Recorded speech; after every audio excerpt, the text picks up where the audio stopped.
will call the meeting to order. Would you please go? Mrs. Bohan? Here. Dr. Schulman? Here. Mrs. Steiner? Here. Ms. Gorst? Present. Ms. Tremelling? Here. Ms. Giacchides? Here. Mr. Conrady? Here. And next we do the Pledge of Allegiance, and we have some students in the front row that are here for our student engagement nexus. Would you lead us in the pledge? To the flag of the United States of America and to the republic for which it stands, one nation, under God, indivisible, with liberty and justice for all. Thank you. Sorry, I caught you off guard.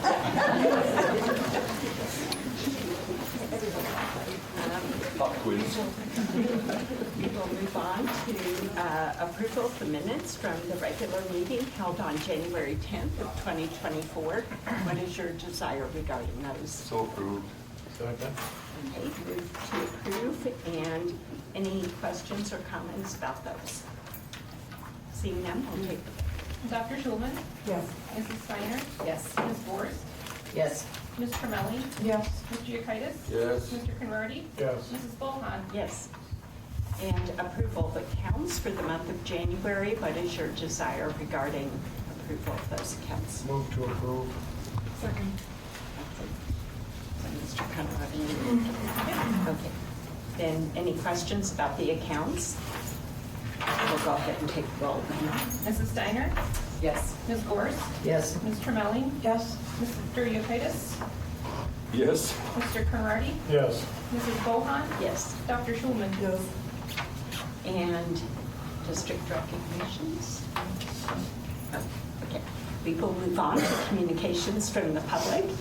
And the board values all comments and will respectfully consider this input in decision-making. However, it is not the intent of the public comment portion of the meeting for the board to enter into a debate or discussion of an issue. Comments in regard to personnel matters are not allowed. Information presented cannot result in immediate action due to the open meetings law, but could precipitate a future agenda item. Comments will be limited to 3 minutes, and our board secretary will give a 2.5-minute warning and then the 3-minute endpoint.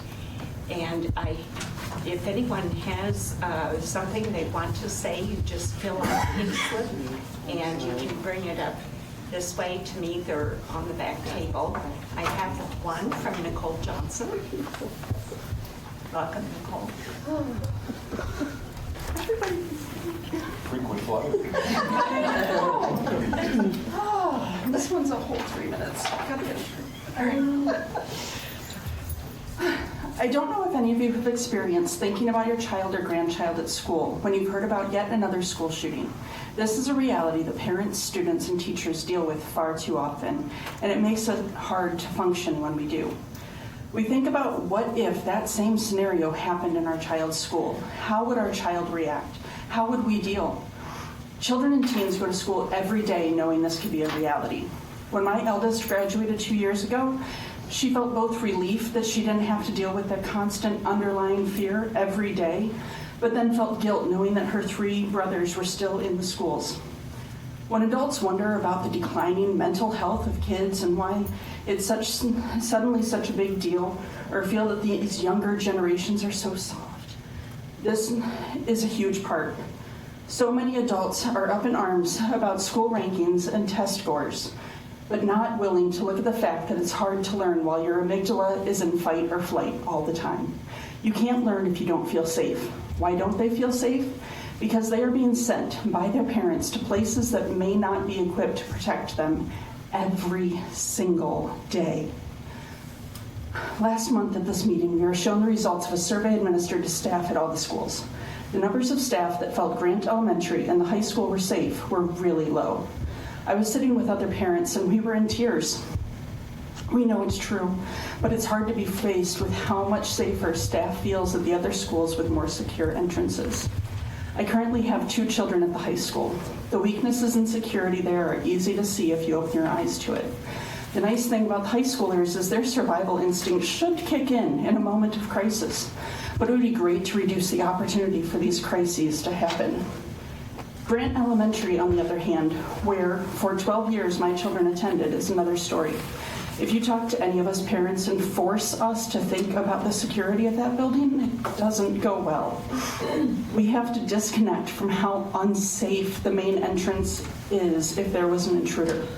We know that the front office workers will do everything they can to keep our children safe, but what if it's lunchtime and the cafeteria is full? What if there's a gym class or music? What if somebody gets through those first doors? They are so little. The kids are so little and trusting, and they don't have the survival instinct of high schoolers. I'm bringing this up because I don't want the safety of our kids to be on the same measure as all the rest of the district improvements. I am in full support of all of these things, but there's some awful people out there that are going to do everything they can to undercut school funding. People that claim to be so concerned, but they don't really want to do anything to help our kids. They just want to complain about what they think you on the board are not doing. As much as I want it all to pass, we can't risk the safety of our little ones again. Thank you.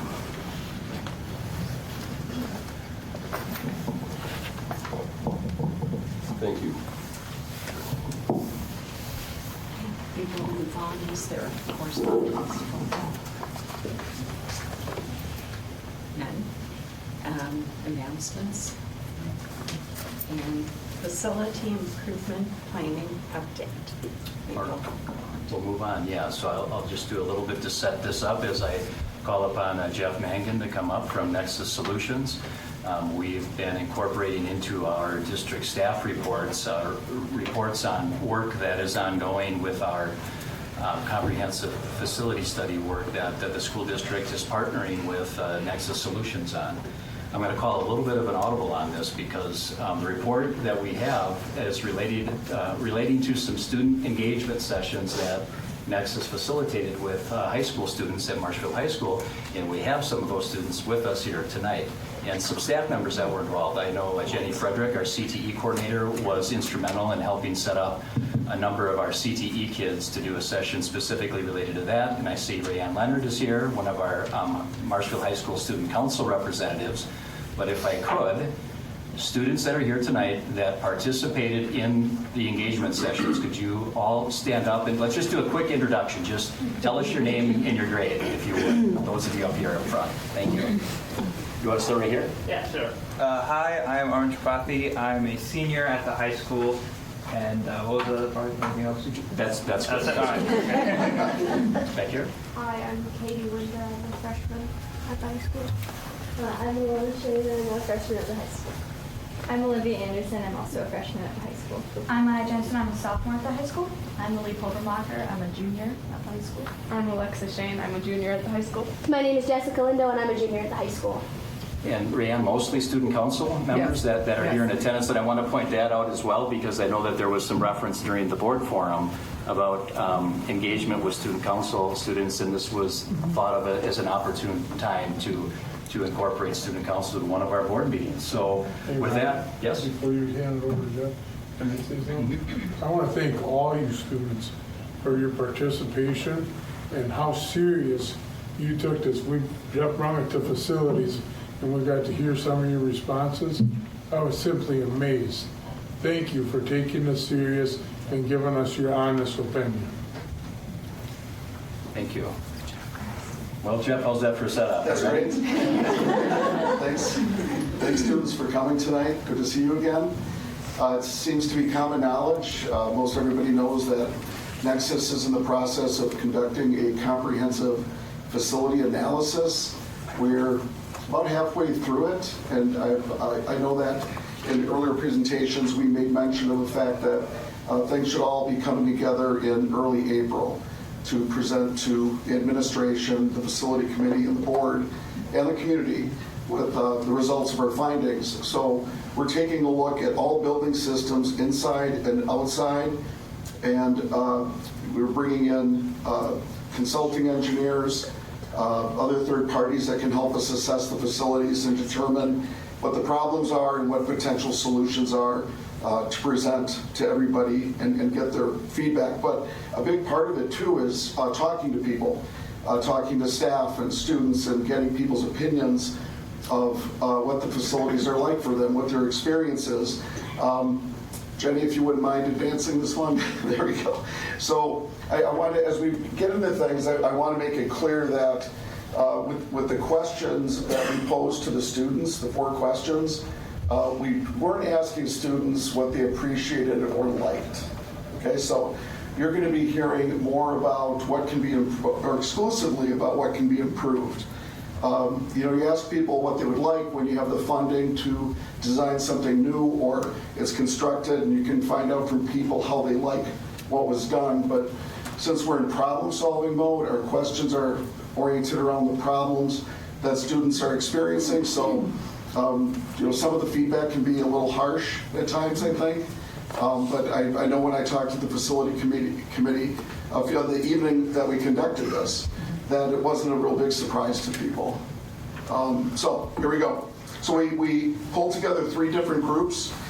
On the evening of January 24th, student council, athletics, students from technical education, we broke them out into groups of 5. We presented them with 4 different questions. They took notes on their answers, and then students shared their answers with the group at large. And I got their notes, and we can archive those. But we summarized everything, and here we go. It's going to be a lot of reading of slides. I typically don't like to do that, but I'll pause at the end of each question and answer session and see if there's any comments or questions. How does that sound? Okay, so question 1 was, how do Marshfield's school buildings and facilities impact your education and or co-curricular activities? So here are some of the answers, and again, these are summarized from what they had to say and their notes, and I'll go ahead and read them. Inadequate HVAC systems create hot and cold spots and poor ventilation, which causes discomfort and fatigue. It is difficult to see because poor, inadequate lighting and lack of natural light or daylight make it difficult to see clearly. Old furniture. Old equipment and furniture look dated and tired. Undersized spaces. Many spaces are undersized and or poorly designed, which causes crowding, poor traffic flow, and safety problems. Noise. Poor soundproofing between classrooms leads to distraction and disruption. The bathrooms are dated and inadequately sized, which causes congestion and delays between classes. Overall, the school is not inviting. It's old, outdated, not inviting nor inspirational, and it leads to a lack of pride. So that's a summary of the responses to that question. Are there any questions now or anything else? I don't know if we're opening up for students to editorialize at all. Certainly welcome to it. Okay. I would love to hear from the students. Somebody needs to start. Well, would you like a should I go? microphone? Sure. You can sit. Okay, here.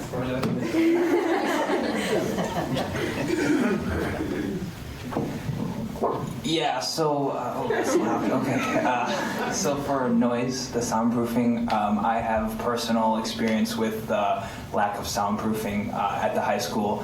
I took a class last year that was a AP English class, and in which we were writing essays, and the class that was 2 classes down from me was interacting in a discussion, and the discussion was so loud and you could hear the pencils dropping and everything. It was very distracting, and we brought that up to our teacher, so she closed the door, but even with that, it was still very, very hard to concentrate.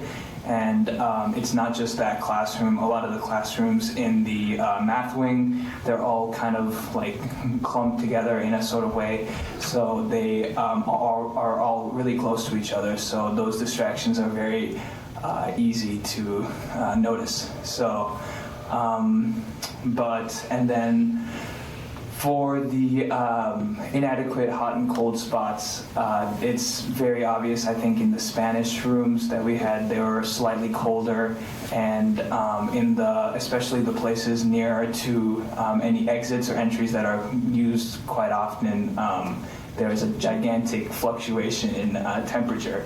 So those are issues that I see personally. But besides that, I don't know if anybody else has any other input. Yeah. I think we need to hear from the freshmen also. And you're a sophomore, right? So we need to get a junior. I've had a lot of problems with the spacing in the high school. Not only are the classes small, which makes it very difficult to fit a lot of kids in there, but the hallways are pretty much just horrible to get anywhere.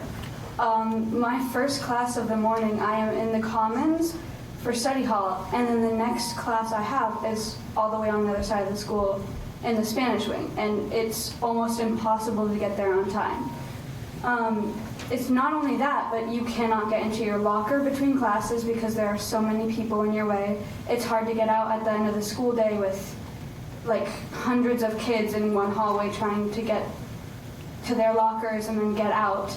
And it just causes a lot of problems, and I've seen kids get pushed over and like not being able to get back up. Many people like just feel very, very crowded and not safe in those situations.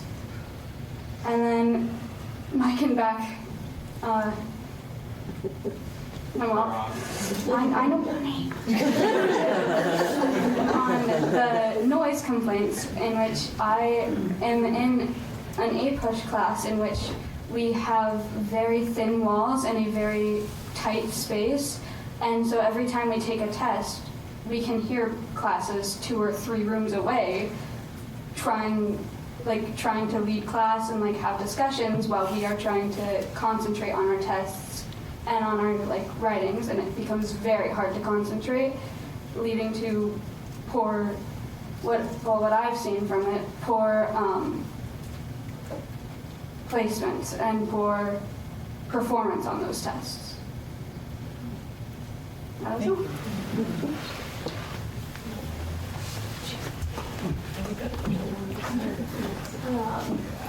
Well, I would say one of the things that I notice a lot is the heating and cooling. I often walk in the morning to say hi to some of my friends in the AP Gov classroom, and there's a lot of windows in that classroom, and windows kind of make it really cold, but in the morning it's like really warm. And then it comes to my class at the very end of the day, and it's freezing, and the girl next to me, she'll just be like, I'm really cold, I can't focus.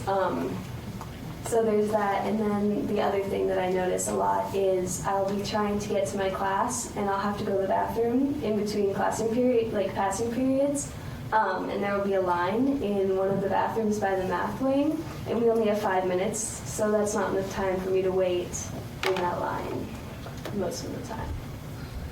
Thank you. Thank you. Okay, thank you. Question 2. Would you prioritize investment in maintenance projects like heating, cooling, bathrooms, etc., or educational upgrade projects like additional space, remodeled facilities, flexible learning spaces, athletics, career and technical education, or a combination? Why? Okay, so obviously there's a distinction there. The kids understood it well, of infrastructure and or what we call educational adequacy, making sure educational or co-curricular spaces are adequate for the needs of those programs. So the students collectively said a combination of building system and learning space improvements need to be prioritized. So it wasn't just one or the other, infrastructure or ed adequacy, it was both. And prioritizing them, again, we see HVAC for temperature and ventilation problems, not uncommon in older facilities. Bathrooms need to be larger and newer. Many are outdated, worn, and crowded, which leads to traffic congestion and tardiness. We heard a lot about the awareness of natural light and its effect on mood and the improvement that LED lighting offers over fluorescent. So that was impressive that the students knew about that distinction, but that shouldn't be too surprising, I guess, because we see and experience that in our homes. Career and technical education, more space and new equipment. Weight room, more space and new equipment. The commons is too cramped. The wrestling room is too small. Gymnastics is not enclosed, which leads to safety problems. So that captures the majority of what they said. Are there any additional comments that students would like to make on these things?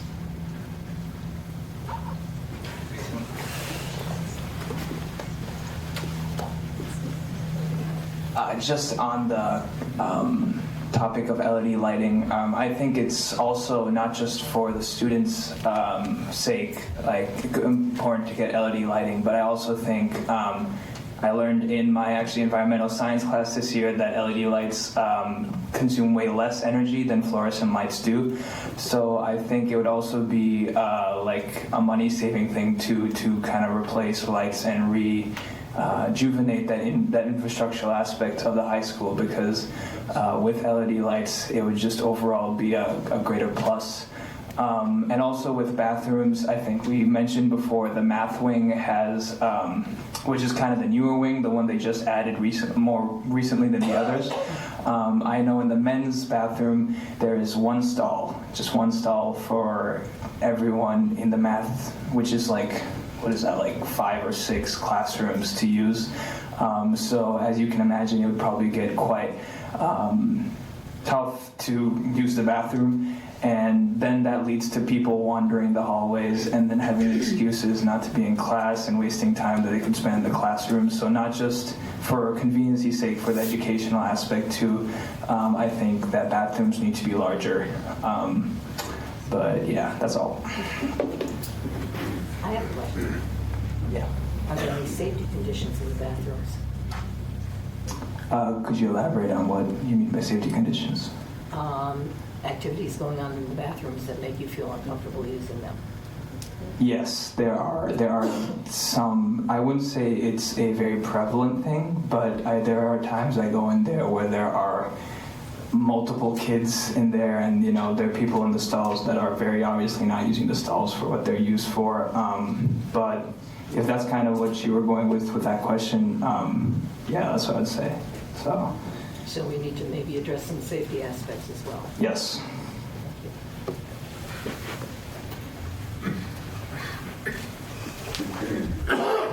Hi, I'm back, sorry.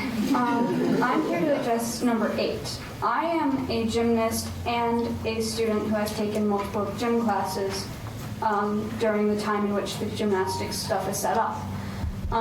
As a gymnast, we are encouraged every day at the end of practice to put away the chalk, cover the beams, and move our springboards against the wall. This is to try and discourage students from climbing on our equipment, ruining it, or getting themselves hurt. But also, as a kid who has been in a gym class before, it doesn't always work. There are multiple kids who will remove the covering from the beam and hop on, and they risk a lot doing that. It's not a safe thing to do, and there are too many kids in those classes for the gym teachers to be in charge of keeping everyone off the equipment while monitoring that they're doing the activities safely. It is a huge safety problem to have everything for gymnastics in one space, let alone a space that is commonly used by multiple gym classes in one time. And I think that's all. Thank you. Okay, so I'd like to talk to you guys a little bit about the career ed and technical. So I'm part of the FFA program. I'm really into FFA and a lot of the career-based opportunities there are. And I think one thing that we need to realize is our careers for our technicians, our engineers, our agriculture workers is really going down. but we need to really promote that in our high school aspect. And I know like our tech ed programs, they spend better than half their time moving equipment around to even get in a classroom to work. And I have 6th hour down in that area for my photography class, and the one class they have 2 teachers teaching it, and there's probably 40 kids in one room, and they have to have a 15-minute bell beforehand and after to make sure they get everything cleaned up and rearranged and actually put away, because they have to store some things in the hallway during those class periods to work. But then if you listen to the kids' needs, they don't have enough room to work like their welders. They usually have 20 kids in a class, and I think they only have 6 or 8 welders. Welding machines, so it gets really tough to work in that. And being from the ag side of things, I've brought in animals before to do live demonstrations on, and when you're walking animals through glass slippery floors, it doesn't end very well, especially bred ewes, because we usually do a day where the kids get to see a live ultrasound. So usually my family brings in a ewe or 2 each year to try to do that live ultrasound, and it gets kind of tough because you got to make sure you have carpeting down the whole way so those ewes don't slip, because if those ewes were to slip and fall, there would be a risk of losing the lambs and the investments that we have in them. And so it's really hard for our ag program to try to do hands-on learning when it's so unsafe for animals to even come in and try to work on. And then our greenhouse is really, really small. We can barely put enough plants in there, and when Mr. Haig does his email out to the teachers to give plants away, because we have so many people that love the idea that the kids are growing the plants and working with them, he sends an email out, and in about 30 minutes the greenhouse is completely empty with the poinsettias that are left over at the end of the year. So we could probably grow 3 times as many poinsettias as what we are growing, and that would give our kids a better opportunity to take care of plants. And so it's just a good way that, there is more space needed for our career, opportunities for the classes.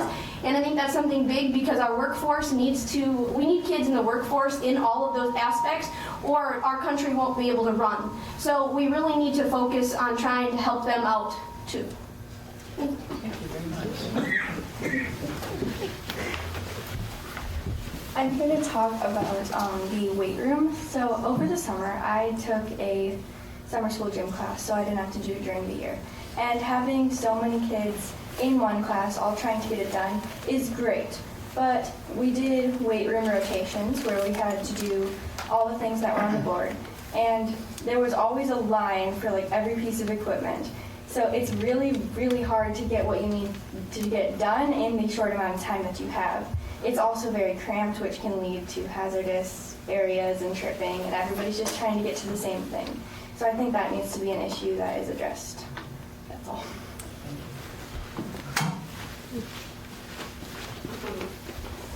I just have one short thing to say about the lighting. I've personally experienced headaches from this lighting, in class. It can be kind of uncomfortable. The lighting is not comfortable or inviting most of the time. I like the classes with windows because I can see some of that natural lighting. I think that would be something that would be a really good investment for a lot of the students, because I know a lot of students get really tired, and the lighting really doesn't help with that. Thank you.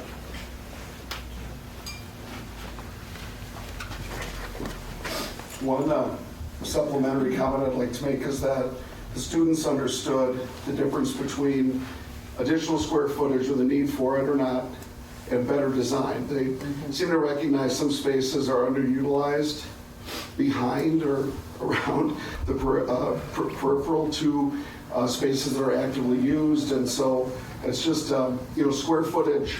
Any additional square footage is about $450 a square foot right now, so it's expensive. But through better design, spaces can be better utilized, and they certainly seem to understand that concept. Okay, question 3. Are there specific projects or upgrades at the elementary schools, middle school, high school, or district-wide that you find particularly important to prioritize if so why? Again, these questions are asked in this format to see if they repeat and reinforce as a consequence, and you see that. HVAC obviously is a big one.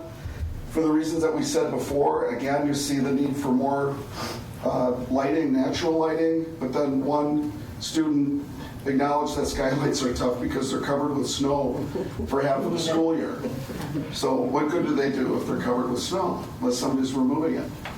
And yeah, they acknowledge too that they're aware that the expense of fluorescent lighting is much greater than LED, and then operationally, As we all know generally, LED lasts a lot longer than fluorescent, so there's operational savings because they don't have to be replaced as often. And then better spaces. They need to be enlarged or better designed. Classrooms, CTE, commons, bathrooms, athletic spaces such as wrestling and weight room. So those things are all being examined now, and all this will be fused together in our report. And we don't just hand you the report, we actually go through it in detail for some very long sessions, so get ready for that. Okay, question 4. How would you recommend the district communicate facility needs? Or did somebody else have something, or? No, sorry. How would you recommend the district communicate facility needs to other students and the greater Marshfield community? Pictures and videos of the issues and problems posted online and on social media. Student community forums. Picture signs. I thought this one was pretty clever. Knowing that a lot of parents pick up and drop off their kids and don't go into the school. Poster boards with pictures of what it looks like inside. Compare Marshfield district's renovated spaces, and that's something we can assist with at the appropriate time because we've done a lot of projects in this area. Building tours. Student surveys and published results. Another clever one is before and after comparisons.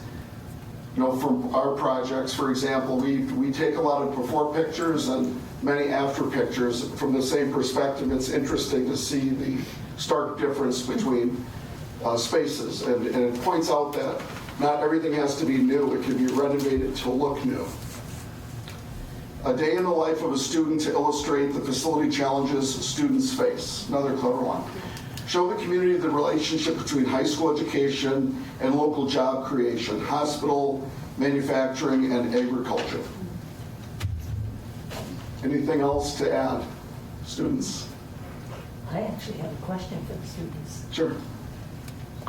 What do you envision a day in the life of a student should look like? Would that be inviting parents to come and shadow you, or people from the community to come in and shadow you? I took it more as a way for, maybe written video, a video explaining or walking through the day that can be widely published and widely shared so that it impacts more people. But I would envision it as maybe you can't go to the restroom between classes because there's no time or there's too many people. Being in the hallways after school when the rush hits, or having to split up into 3 different lunches because the commons is too small to have a student body in it. I would imagine it'd be from a written student perspective, or maybe videos of what actually happens when those times hit, because it's much different when you hear the stories rather than see them for yourself or put yourself in the student's shoes. Okay, thank you.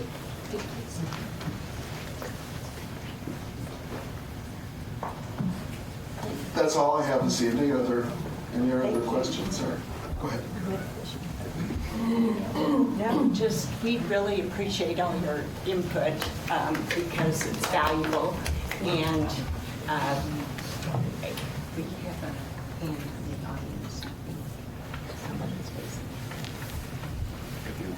Okay. If it's related to this, we could definitely. Go ahead. May I?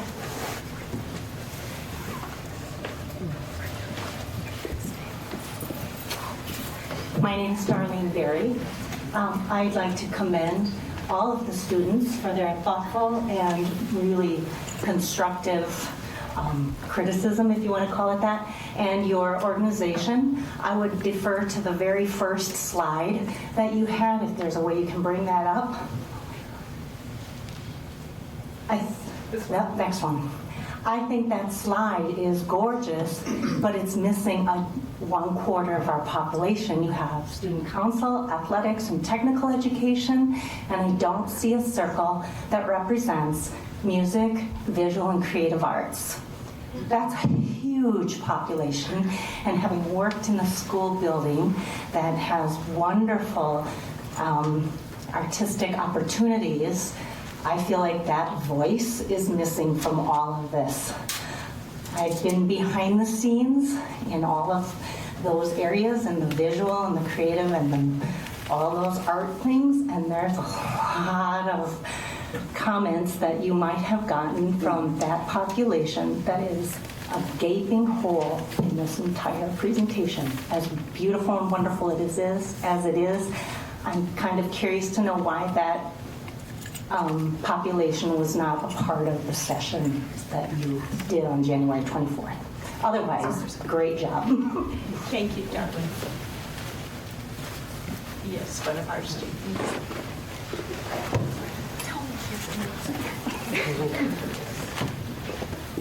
To respond to that a little bit, so I am in orchestra. I was in band up until like 8th grade or so. RN is in orchestra and maybe still in band. Yeah, still in band. Lily's in choir. Are you in choir? Alana and Olivia are both in drama. Yeah, so basically all of us are somehow in the creative arts. And to us, those didn't get mentioned because we noticed that the other issues rose above those. So, not for the example, the bathrooms, we only get 5-minute passing period. With the crowded hallways, it can easily take 3 minutes or more to get from one side of the school to the other. And then having a line of 5 people when there's only 3 stalls doesn't work too well. And for the first and last 15 minutes of each class, you're not allowed to use the bathroom. So that's the time when either class hasn't started yet, or you just have work time at the end, and the whole 45 minutes or so in between that you are allowed to go is when there's lectures going on. So overall, that just doesn't work a lot, and to us, that is a little bit more of an important issue than like the orchestra, band, and choir rooms, which I think is why it wasn't mentioned. To me, like the orchestra room is very functional, the band room is functional. I'm not really down in the choir room, but I'm assuming that people would agree that that's probably why it didn't come up, is because we see that these other issues are more important than those to be addressed. Thank you so much. That's a great clarification. Yes.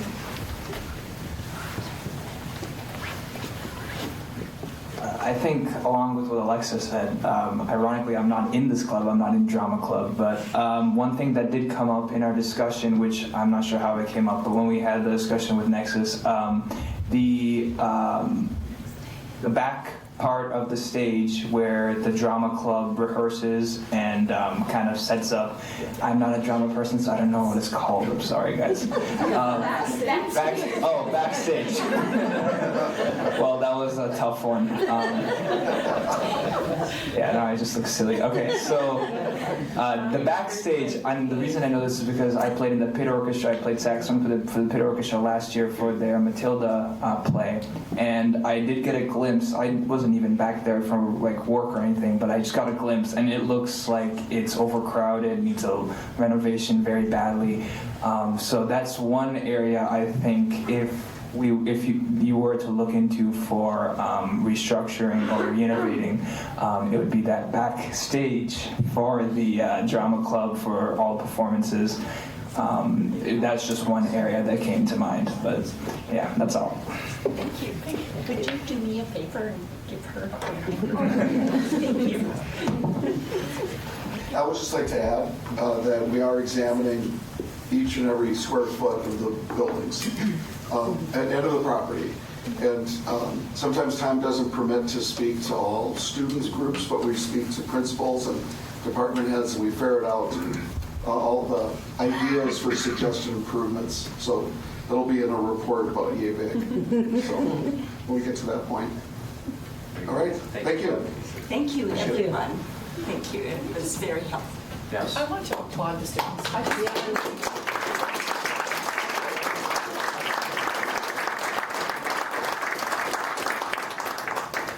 I would say this is probably one of the best meetings we've had in a long time, if not the best, because of the students and their engagement.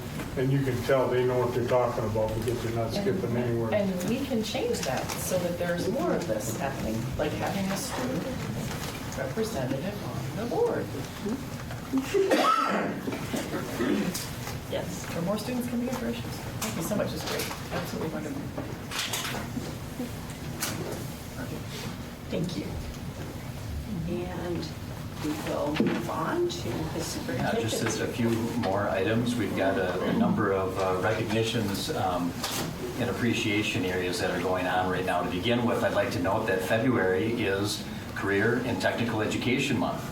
Career and Tech Ed is at the forefront of preparing students to be college and career ready. CTE programs equip students with academic skills, employability skills, and job-specific technical skills related to a specific career pathway. Students are provided with career exploration opportunities early in their educational experience, which enables them to make informed decisions about their academic coursework, involvement in work-based learning, participation in career and technical student organizations, and plans after high school. And with that, as always, we like to note that we have one of the best, if not the best in the state, CTE areas in our secondary education programming at the middle school and high school. So Jenny, we're glad we're here. We're going to hear a little bit more about that during the report out during CNI committee report, but thank you for being here and thank you for our students that are involved in these program areas as well. This week is School Bus Driver Appreciation Week, and we definitely want to take a moment to thank all of our drivers here in the school district. This is a time to recognize the more than 15,000 school bus drivers across the state of Wisconsin. These drivers practice the highest standards to ensure the protection of our students every day in their passage to and from school. So again, all of our drivers that work with us in Coviston Bus Services, we extend great appreciation to all of our bus drivers here in the school district of Marshfield. We also extend great thanks as we're looking ahead to next week, which is Adult School Crossing Guard Recognition Week here in the state of Wisconsin. Wisconsin's Adult School Crossing Guards provide an invaluable service to helping ensure the safe passage of our students who walk between home and school. So with that, we extend great thanks to all of our school crossing guards who serve with dedication while enduring the rigors of harsh weather, split shifts, and busy traffic conditions out there in the streets and neighborhoods here in our Marshfield community. I want to take another opportunity to talk about the Let's Keep Talking series that the school district is partnering with, along with Macy and the Rail Marshfield Public Library. The next installment of Let's Keep Talking will be next week, Tuesday evening. This month's program is titled Recognizing and Responding to Mental Health Concerns.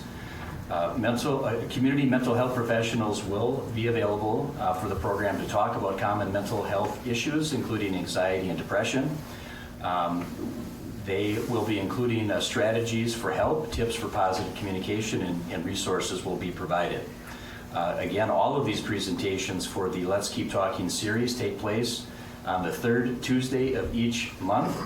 They begin at 6 p.m., are held in the J.P. Adler Room at the Everett Rail Marshfield Public Library, and all community members are welcome to attend. And then my last item is I want to take this reminder, this will be popular with our students as well, that remind parents and students we have no school on Monday this next week. We have been in the practice and tradition of having President's Day, a sort of a mid-winter break day for students and staff. So students enjoy a 3-day weekend coming up here. Thank you. Thank you. Then we will move on to acceptance of gifts, and I'm always thankful for our community. We have for Madison Elementary clothing, hats, and mittens valued at $30 from Emmanuel Lutheran in Hewitt. For Lincoln Elementary, we have 41 $5 Fun Zone arcade cards valued at $205 from Pizza Ranch. We have classroom snacks valued at $75 from Cornerstone Community Church, and 200 free kids meal bookmarks valued at $1,300 from Texas Roadhouse. And then on a separate item, we have $2,000 for AP testing fees from the Blanchard AP Scholarship Fund. And we have $196.60 for the Tiny Tiger Human Services Academy from Forward Bank Charitable Money Market Accounts. And that's based on a percentage of earnings from Forward Bank customers who select that as their preferred charity. And this is also based on a percentage from Forward Bank customers who've designated the Angel Fund, and that amount is $19,291.55. So what is your desire regarding these gifts? Can we just remind people of what the Angel Fund does? Sure. Okay. Were you taking that, Sam? Well, if I understand, I remember Dale talking about this, so do you want to speak about it? Okay. My understanding is the Angel Fund is Mr. Heim here? Okay. Is Jackson here? I think you should talk about it. Mr. Heim, is this at your school? Well, Sam, Yeah, it's okay. Yeah, you look like you wanted to take it, that's why I said No, I don't that. So have to. I don't have to. I just, because I know a little bit about it from some situations, but I want to. So what the school district did, and Sam, if you want, if there's anything that you want to chime in on as well, we're going to bounce this around. But the school district established a few years ago a fund called the Angel Fund. They have resources available to help students and families in need with a variety and various different needs. Sometimes that helps with sending kids home with some meals, helping cover basic needs that a family might be facing challenges to help them with. We have this generous amount of money that comes from Forward Bank each year that we have been attributing to that. We have some staff members that make donations, but as we know that there are a number and a variety of kids and families in our community that have basic needs that go unmet every single day. So we have resources in this account available to help facilitate making sure that those needs are met. And I also want to send a shout out to our student services staff that do a lot of work with helping us make the connection on what those needs are with our students. With that, I move to accept with great thanks. Thank you. Second. Thank you. Second.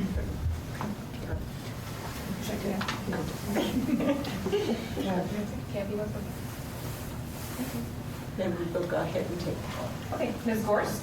Yes. Ms. Tremelli? Yes. Mr. Yekitis? Yes. Mr. Girardi? Yes. Mrs. Bohan? Yes. Dr. Schulman? Yes. Mrs. Steiner? Yes. Okay, we will move on to the Finance Committee and Dr. Sherman.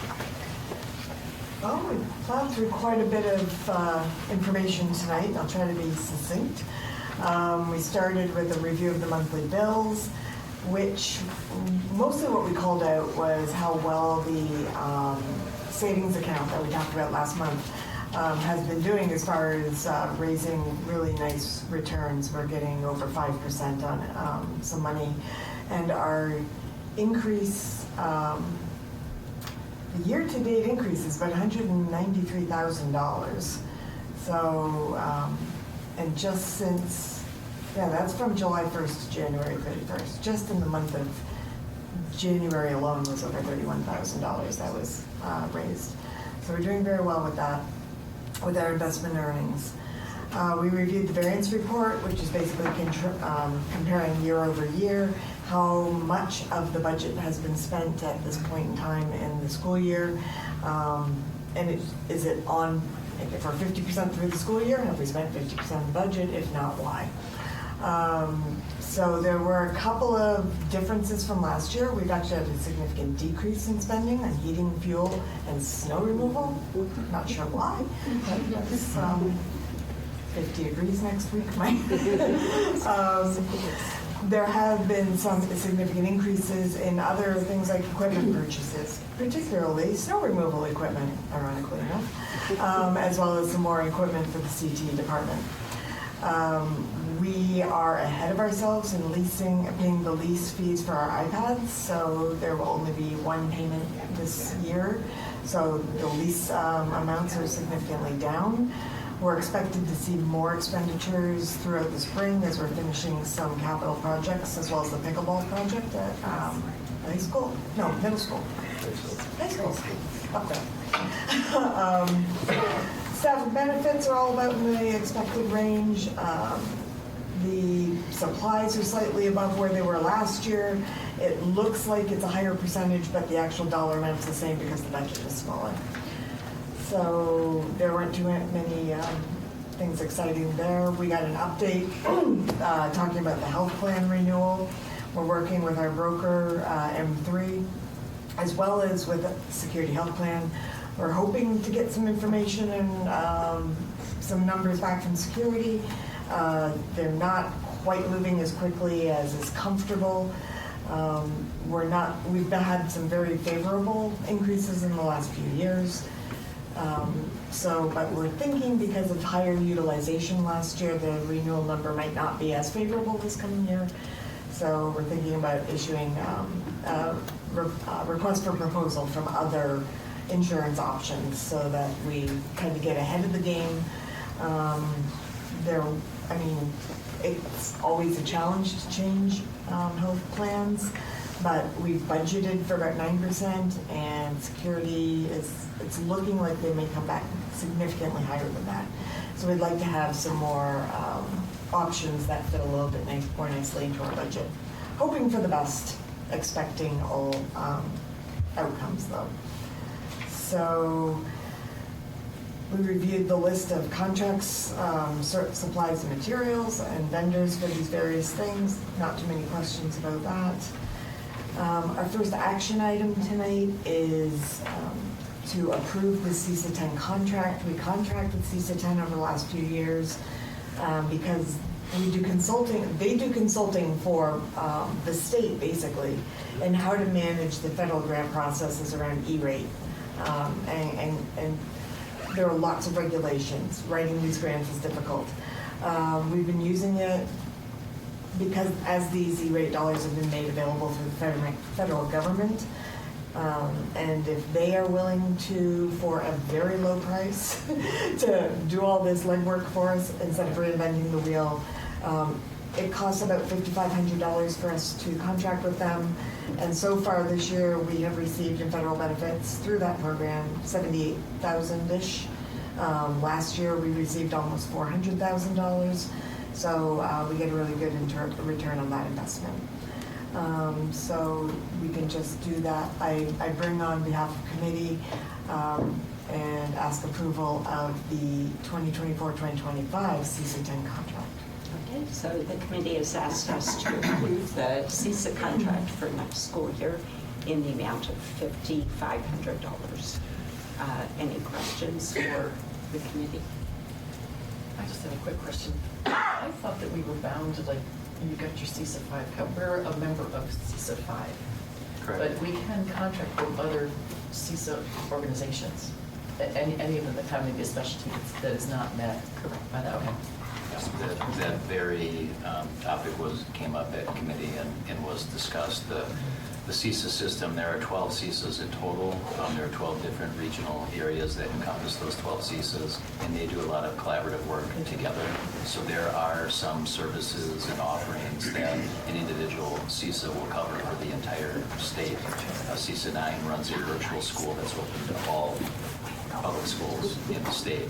CISA 6 runs the educator effectiveness evaluation program using the STRONG model, which is available to all schools within the state. This is another example of that. Thank you. Then, any other questions before we take the vote? We'll go ahead and take the vote. Ms. Tremelli? Yes. Mr. Yekitis? Yes. Mr. Conrady? Yes. Mrs. Bohan? Yes. Dr. Schulman? Yes. Mrs. Steiner? Yes. Ms. Forst? Yes. The second action item tonight has to do with a typo. When preparing the proposed February budget amendment, a keying error was discovered on the January budget amendment for instruction expenditures appropriation. So rather than the correct amount, which was 24 million and change, it got keyed in as 27 million and change. So because it was already put through and approved, we now have to approve the correction to put it back to the $24,768,905. So on behalf of committee, we move approval for this corrected proposed budget amendment. Thank you. So on behalf of committee, we are being asked to approve the corrected proposed budget amendment, which comes in at a lower amount. So any questions about that? And we'll go ahead and take the vote. Mr. Yekitis? Yes. Mr. Conrady? Yes. Mrs. Bohan? Yes. Dr. Schulman? Yes. Mrs. Steiner? Yes. Ms. Gorst? Yes. Ms. Tremelli? Yes. All right, and the final action item has to do with another budget amendment. So there are three parts to this budget amendment.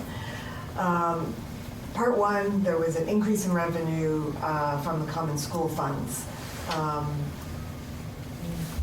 Just because of how that money is kept and the interest that's raised, they had a lot of money, and so their ability to increase the revenue we got from common school funds. So that's going up by about $149,469. That money needs to be very well linked to expenditures only related to library services and supplies. But we are going to amend the budget to include that increase in revenue. So part two is another increase in revenue with matching expenditures to balance it out in the amount of $17,036.44. This came through some amazing legwork of one of our employees who the IT department has been able to sell various used items, used wireless access points. Sales took place on eBay and Wisconsin Surplus Auctions. So they were able to raise over $17,000. And that money will be returned back to the IT and tech budget. And the third part is changes to our CTE incentive grant were made to better align with the actual projected expenditures. Two line items that are being moved from this incentive grant to another grant are the Pathway Partners Directorship, as well as reduction in purchase services for Tech Ed. So that $7,222 is going to be covered under a different grant. So, and then the CTA incentive grant was originally used to supplement those equipments for the CT department. So that's just more of a shift rather than more money in or more money out. It's just being recategorized. So, based on these three changes, I am bringing on behalf of committee to ask for approval of this budget amendment. So on behalf of the committee, we're being asked to approve the proposed budget amendments, the three parts that involve moving allocations between the different function levels. And any questions for her regarding any of those? And the broad stroke, I mean, the numbers are actually on the table at the end of what you see happen board docs too. Okay, seeing none, we will take the vote. Mr. Conrady? Yes. Mrs. Bohan? Yes. Dr. Schulman? Yes. Mrs. Steiner? Yes. Ms. Gorst? Yes. Ms. Tremelli? Yes. Mr. Yekitis? Yes. Okay, and That was anything it. else? Okay, then we will move on to appropriations. Mr. Yekitis. Well, ours is relatively short in that we looked at professional staff handbook again. There's been some times we've looked at it and made some basically minor adjustments. Some of them are wording for the most part, or maybe elimination of some items that are no longer pertinent. And so basically, board members, we have first readings available to you for the professional staff handbook and the administrative staff handbook, and that's it. I have no action items to talk about tonight. And the updates or changes in those handbooks, is there anything significant? No. Okay, so they're pretty much just changing contact people or updating dates or? Well, you go through and you take a look at something that needs to be changed because of the year or because of some legislation maybe that has slightly been changed, just some items that no longer apply. And it's more secretarial. I hate to use that word these days, but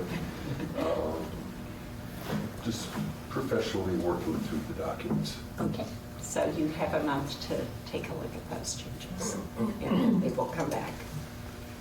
Okay. Anything else? No. Then we'll move on to curriculum and instruction. And we did meet on January 24th. So we got a report on our career-based learning opportunities at the high school. And Jenny Frederick provided an overview of all those opportunities. I just want to comment that those included an uptick in enrollment in some of them because they can get dual credit. And so we're seeing numbers up. So those opportunities are being taken advantage of by more students. We also found out that almost half of our student population gets some kind of industry certification. 140 students at the high school, and we have 300 and some students, so that's an enormous number, and that number is at least one certification, but some of those kids get more than one. And then we looked at the middle school program planning update. The principal Peter Wolf, introduced a school improvement plan for the next school year. And the goal is to increase student achievement and growth. The impact on staffing and the budget are neutral, so it won't change the number of staff or the budget. I just want to give a shout out to our administration and staff on that because they have really looked at improving reading and math scores over the past few years, and this is part of their endeavor to do that. They had a lot of things they had been looking at, but all the movable parts kind of came together this year with the ability to look at using space differently so that we can increase the amount of instructional time for math for 7th graders and also ease the transition into middle school at the same time by trying to keep them all on one floor. And the only thing that might come back as this is implemented for board approval would be it might involve a change to human growth and development being taught at 8th grade instead of 7th, and being able to move a staff member to the high school, et cetera. So there were just staffing, space, scheduling, everything kind of coming together in a way that it maybe couldn't have previously, just because of all the needs that had to be worked out. So it's a lot of moving parts. So a big shout out to the staff who is always looking to make those improvements for the kids. The 4K and 5K program update. Registration is closed as of January 26th. And after that, all those numbers are tabulated and the locations of the kids are updated, then it will come back to our committee just to look at how many sections there will be and where they will be. Also, 5K registration just closed February 9th, and the enrollment trends currently suggest the district may need to be prepared for reducing one section of 5K for the next school year. And staffing could be adjusted through attrition. Once enrollment concludes and all of those sections are determined, we'll come back to you with the results of all that. And the last thing we looked at was the curriculum calendar, because we look at all the curriculum every so many years, so we're just looking forward to see what curriculum we're going to look at next. And that was it. Well, thanks, Francis. Okay. We will move on to facility, safety, and transportation. Mr. Penrod. All right, we did meet. First item was we got an update on facility improvement plan. I'm not gonna go into much detail there. Nexus did one heck of a job here tonight with the students here. The students, again, thank you for your involvement. Thanks for being honest and taking this serious. Really appreciate that. Building walkthroughs and meetings with building principals and district administrators have been conducted. And going forward, they're working on putting the community committee back together and bringing that back. So that we should see something here probably within next month, I would think. Is that right, Ryan? Do you know? March, or probably March at this So point. March.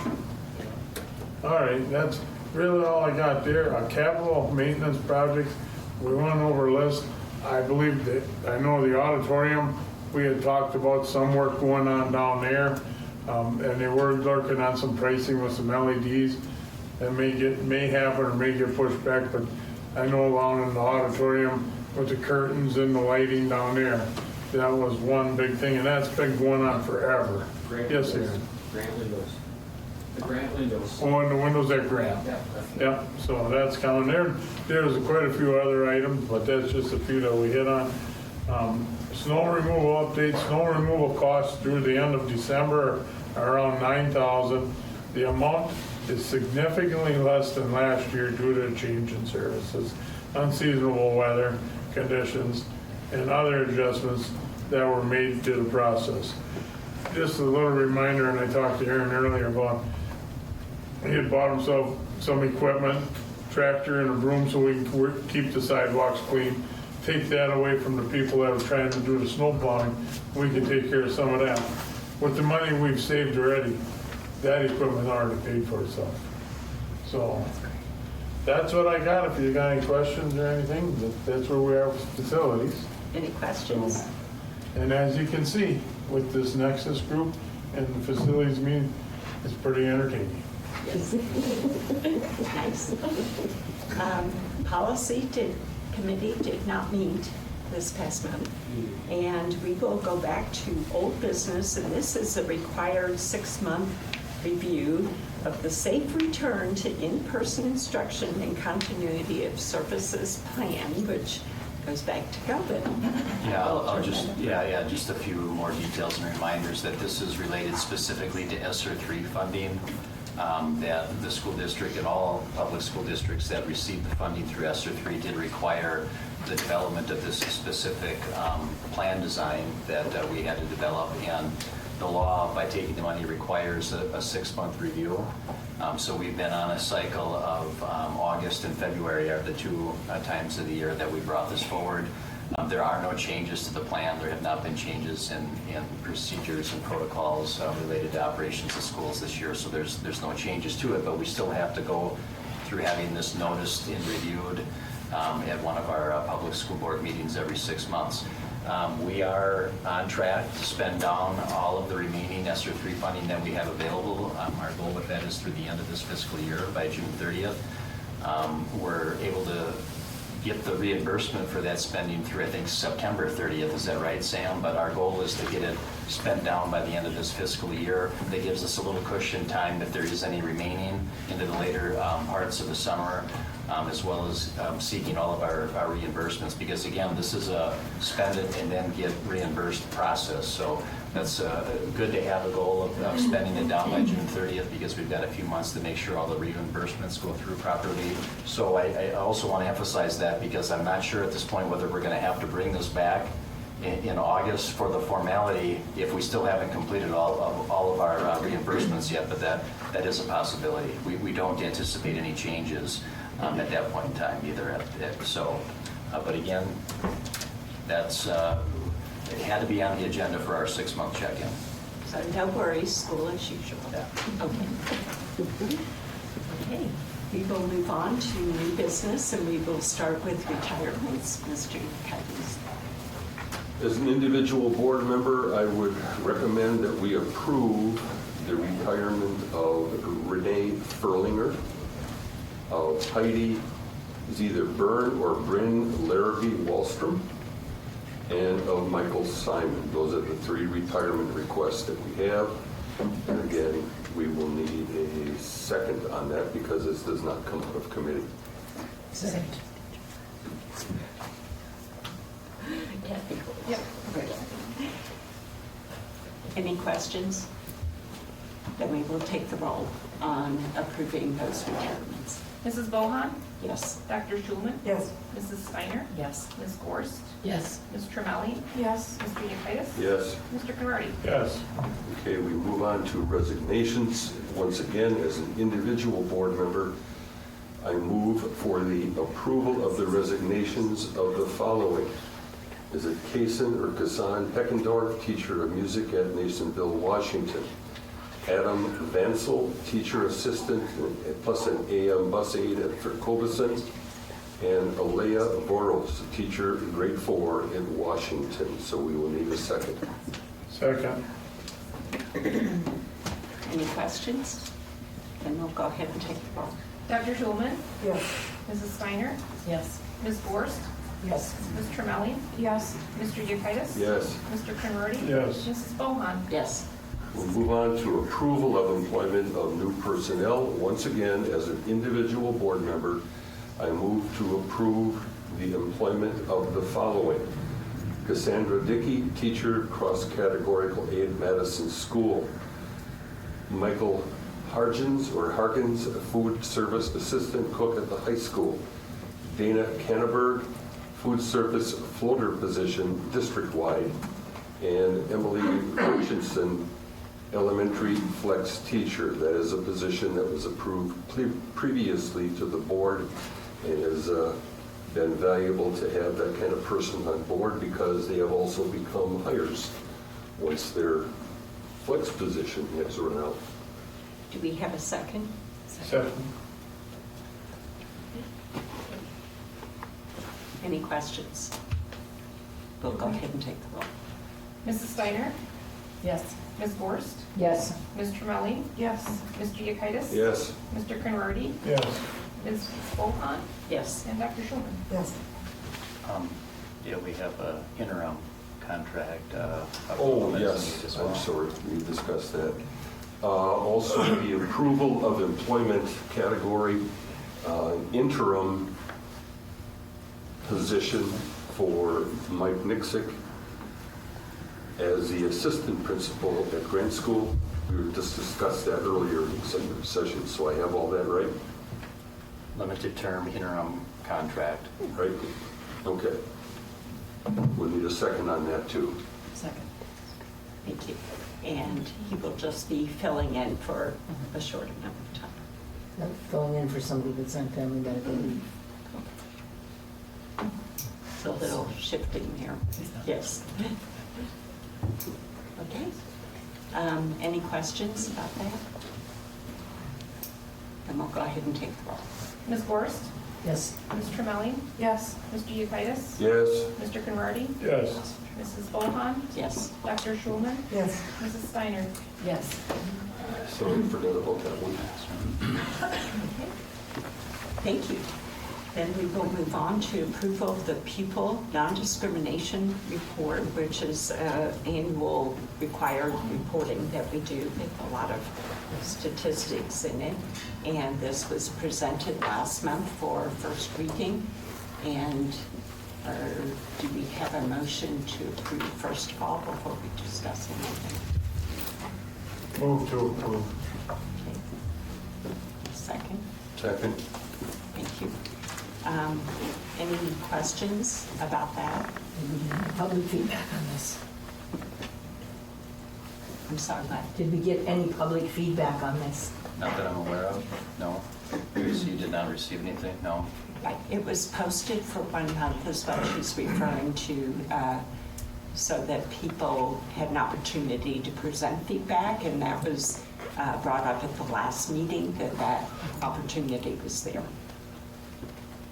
And upon approval, the final report will be published on the district website, so it's available for the public to continue to review. Anything else? Okay, then we will go ahead and take the roll on approving that. Okay. Ms. Tremelli? Yes. Mr. Yekitis? Yes. Mr. Conrady? Yes. Mrs. Bohan? Yes. Dr. Schulman? Yes. Mrs. Steiner? Yes. Ms. Gorst? Yes. And the next item up for approval is a student travel to Sheboygan, Wisconsin for the forensic accounting competition, March 10th and 11th. And I Move to need a approve. motion. Second. Okay. So Mr. Curtis and Mr. Cummings. Okay.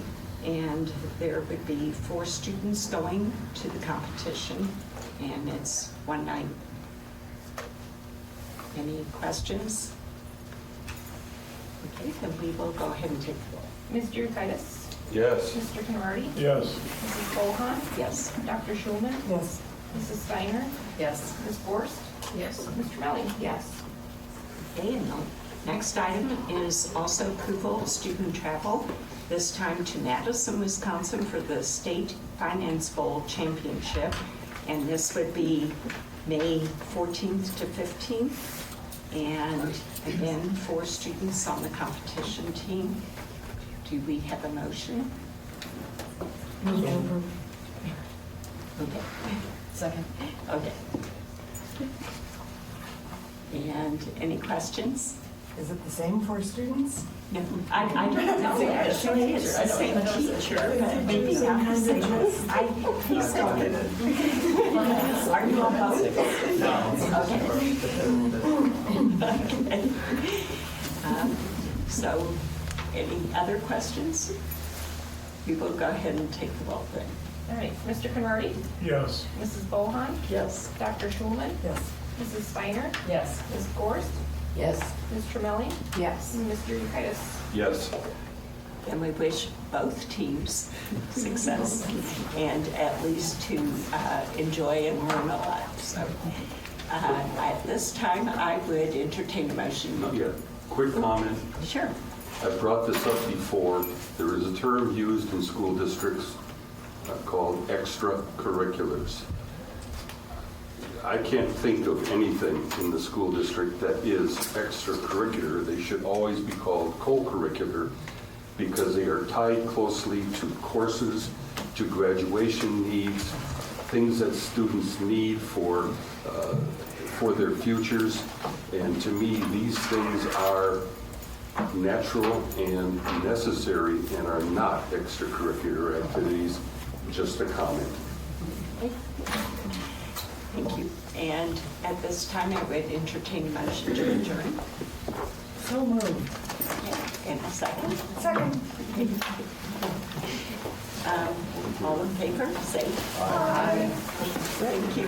Thank you, everybody, for coming.